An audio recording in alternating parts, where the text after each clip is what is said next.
Good day, folks. Welcome to the MD Wildman channel. On today's video, just a real quick talk about exactly how a dog-proof trap works. Now, I know that as trappers, we get out there, we start doing videos, we start talking to other people, and we start using words, oh, we'll just use a dog-proof for the raccoons, or we'll use a dog-proof for this, or a dog-proof for that. And I just want to do a real quick video to show some of you beginners out there, or you people that are folks that are just considering buying some dog-proof traps and you really want to know just exactly how they work and why they would be called dog-proof or whatever. So just a quick video to show you exactly how one works. So listen, if you haven't yet subscribed to the MD Wildman channel, we sure would appreciate it. Go ahead and hit that subscribe button. Turn on that bell so that you get notified when we upload new content. Wouldn't want you to miss any videos. And as always, we're looking for questions, comments, feedback, whatever you got. And go ahead and leave those in the comment section down below. All right, so what exactly is a dog-proof trap and why is it called a dog-proof trap? Well, there are several different kinds. This one happens to be a Duke. Now, I prefer using the Duke traps. You don't have to use Duke. There's different ones you can use. They all work pretty much the same, with the exception of a push-pull trigger, which we'll talk about just in a minute. So, parts of a dog-proof trap. So obviously you've got your chain, right? And you've got a swivel here on the end, which also acts as a drowning lock. Okay, if you don't know the difference or haven't seen how to run a drowning rig or a drowning lock, there's a video on my channel about that too. You can go ahead and check that out if you want. Anyway, so you've got a swivel on the end of the chain. It's a relatively short chain. This is about 10 inches or so. And then you've also got a swivel actually attached to the trap. So it swivels this way and it will swivel this way so it doesn't twist. The idea here behind the chain and the swivels is so that an animal that's stuck, because an animal in a dog proof isn't going to be, it's just a restraint trap, right? It's just to hold them. So they will twist and turn and pull and tug all over the place. So you want to make sure that everything holds fast.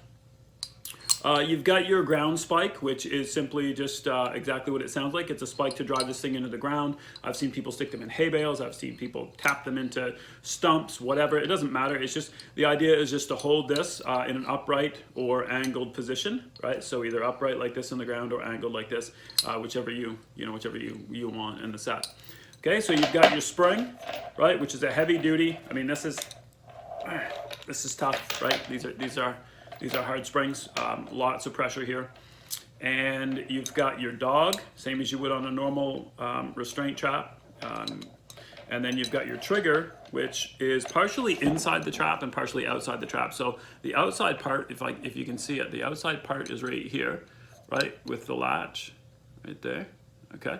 And then inside, I don't know if I can get this in the light or not, but inside the trap, right in there, you've just got a straight piece, right in there. You've just got a straight piece that comes up and down, and that's the inside of this part right here. Okay. So the idea behind a dog proof is that whatever animal's coming along here is going to have to reach inside this tube and set this trap off. Okay. They say that they're dog proof because typically dogs, with their pads and their paws, they can't grab hold. So this trap in particular is a pull only, meaning that this trigger inside here only can be activated, can only snap this trap if there is a pull on the trigger. So it has to literally reach in, fumble around, pull up on the trigger in order for the trap to snap. So theoretically, a dog or something like that who could only push around in there, they can't get their nose in here, they can't bite it, all right? So they're not going to be able to pull up on it, right? So these are almost specifically, they're designed for raccoons, an animal that can reach in. It's got paws that are dexterous enough that they can pull on a trigger. Some of these now are designed as what they call push-pull triggers, meaning that the trigger will go off if you push on it or you pull on it, either one. I'm not a big fan of those, simply because you can get a lot of incidentals, right? You can get a house cat that can reach in here and push on that. You could get skunks that can reach in and push on that. And I'm not saying, okay, for those of you that are thinking, oh, I caught a skunk in one the other day. Okay, I get that. You can get some incidental catches in these. They are not perfect. But if you buy the push-pull trigger, anything that pushes their paw down into this tube and pushes on that trigger is going to get caught.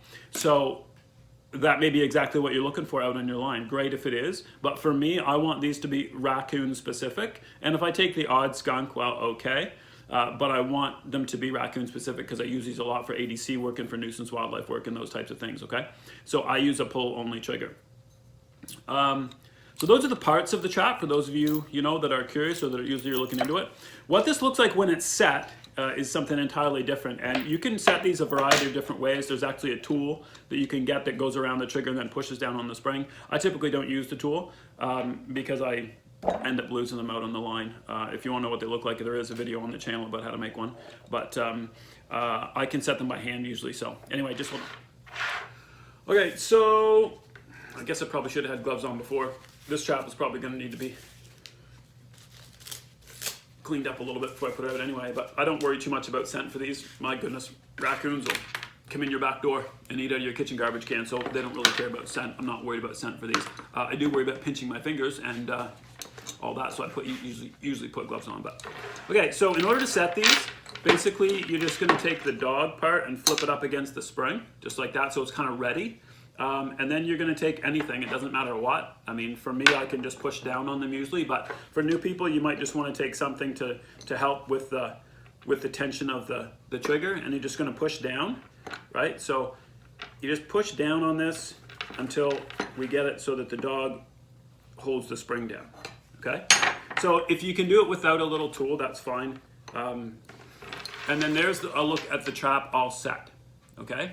So what happens now is you take a picture, or if you can think about this. So this is the spring right here, and when the trap fires, the spring goes back up to the position that it was in, right? So what does that do? Well, it doesn't really look like it does anything, but for those of you that don't know how these work, if you take a look, and I was to spring this trap, okay? I was super fast, but what happened? Well, what happened was this rounded notch right here, okay, shot through the center of that. See it? Okay? So when I depress this, and do it in front of the camera here, if I pull this shut, see there's what it looks like when it's set, and then an animal triggers it, and this happens, and it goes out right fast, okay? The only difference is there'll be an animal's paw stuck in there, okay? So what you end up with is something like this. Okay, so you end up with this round bar having pinched the animal's paw between the rounded spring and the edge of this rounded trap. Now this isn't sharp. For those of you that are move this table. For those of you that are concerned about injuring the animal and damage to the pelt and whatnot, this is rounded. This edge right here is rounded, and the spring is rounded. So this is it. I'm sure it's not super pleasant, but it's a pinch, right? It's not a cutting. It's not, you're not gonna break bones here. This is just, the animal reached in, pulled the trigger, and that pinched them against the trap. Okay, these are very humane. Right, the idea is that the animal is simply stuck now with their hand in here. I'll reset this again. I want to show you one more thing about how they work. Okay, so again, I just have the dog part up. I'm just going to apply a little bit of pressure to take the pressure off the spring. The dog goes down like that. And then once it's down, you can just, it doesn't take any pressure to hold it that way. Okay, and then once it's down like that, you just push the spring into the little notch right there. Make sure I get it right. There you go. Into the little notch, and then it's all set. So what you can see here, I hope what you can see, is that the trigger mechanism is straight across, right here. Okay, so inside the trap, there's a straight piece of steel right across there. And that leaves about an inch between there and the bottom of the trap. And what you do is when you put your bait in here, you can use whatever bait you want to, by the way. There's a great recipe on my channel where I use black licorice and cat food and bacon grease and kind of a little mixture together. It's great. It's all I use in my dog proofs. But there are several different trappers that will tell you several different things as far as the best bait goes. But that's what I use. So what you do is you've got this inch or so right here between there and the bottom of the trap. And that's what I fill up. And I leave the trigger exposed on the top. Some people fill these babies right up to the top and then they cap them with something or whatever. I don't do that. I don't want the animal to sit and eat their way down to the trigger. I want them to reach in for the bait, and then I want them to get caught.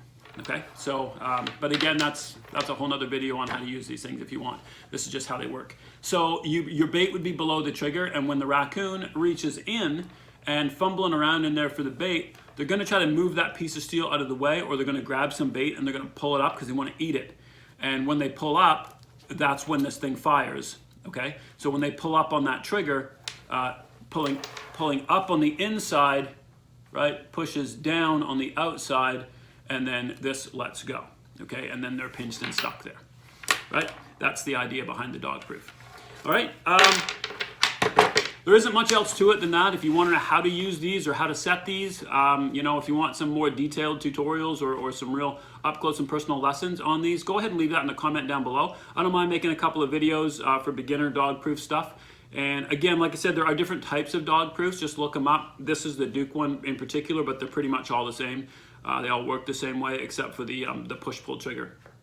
So anyway, I hope this helps you out. And for those of you just learning about dog proofs or wanting to, you know, deciding if you're going to get into it or whatever, then I hope this helps you out. So until next time, happy hunting from the MD Wildman channel.